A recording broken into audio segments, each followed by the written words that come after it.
بسم اللہ والحمد للہ والصلاة والسلام علی سیدنا و مولانا رسول اللہ وعلی آلہ وصحبہ ومن والاه اما بعد۔ کیا حالت احرام میں صابن استعمال کر سکتے ہیں یا نہیں؟ تو جاننا چاہیے کہ حالت احرام میں کسی بھی طرح کی خوشبو استعمال کرنا محرم کے لیے جائز نہیں ہے، اس لیے خوشبودار صابن استعمال نہیں کر سکتے ہیں۔ تو اگر خوشبودار صابن سے ایک مکمل بڑا عضو دھوئیں گے یا ایک چھوٹا عضو جیسا کہ صرف پنجے انہیں بار بار دھوئیں گے تو اس سے ایک دم لازم آئے گا، یعنی حدود حرم میں ایک بکرا قربانی دینا پڑے گا۔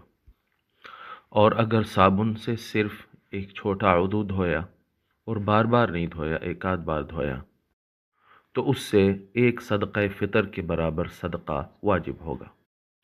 چنانچہ غنیۃ الناسک میں آتا ہے وَأَمَّا الْمُطَيَّبُ مِنْهُمَا وَهُوَ مَا أُلْقِيَ فِيهِ الْأَنْوَارُ كَدُهْنِ الْبَنَفْسَجِ وَالْيَاسَمِينِ وَالْوَرْدِ وَالْبَانِ وَالْخَيْرَةِ وَمَا أَشْبَهَ ذَلِكَ فَإِذَا ادَّهَنَ بِهِ عُضْوًا كَبِيرًا كَامِلًا فَعَلَيْهِ دَمٌ بِالْإِجْمَاعِ لِأَنَّهُ طِيبٌ وَفِي الْأَقَلِّ مِنْهُ صَدَقَةٌ۔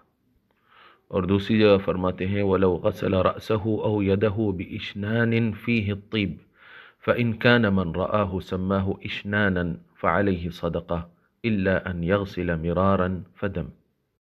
اور رد المحتار میں آتا ہے وَأَمَّا إِذَا خُلِطَ بِمَا يُسْتَعْمَلُ فِي الْبَدَنِ كَإِشْنَانٍ وَنَحْوِهِ فَفِي شَرْحِ اللُّبَابِ عَنِ الْمُنْتَقِي إِنْ كَانَ إِذَا نَظَرَ إِلَيْهِ قَالُوا هَذَا إِشْنَانٌ فَعَلَيْهِ صَدَقَةٌ وَإِنْ قَالُوا هَذَا طِيب فَعَلَيْهِ دَمٌ۔ البتہ حالت احرام میں بغیر خوشبو کے صابن استعمال کرنے سے کوئی جزا لازم نہیں آتی ہے، اس لیے یا تو بغیر خوشبو کا صابن استعمال کرنا چاہیے، اگر وہ نہ ملے تو کوئی صابن بھی استعمال نہیں کرنا چاہیے۔ واللہ ورسولہ اعلم و احکم۔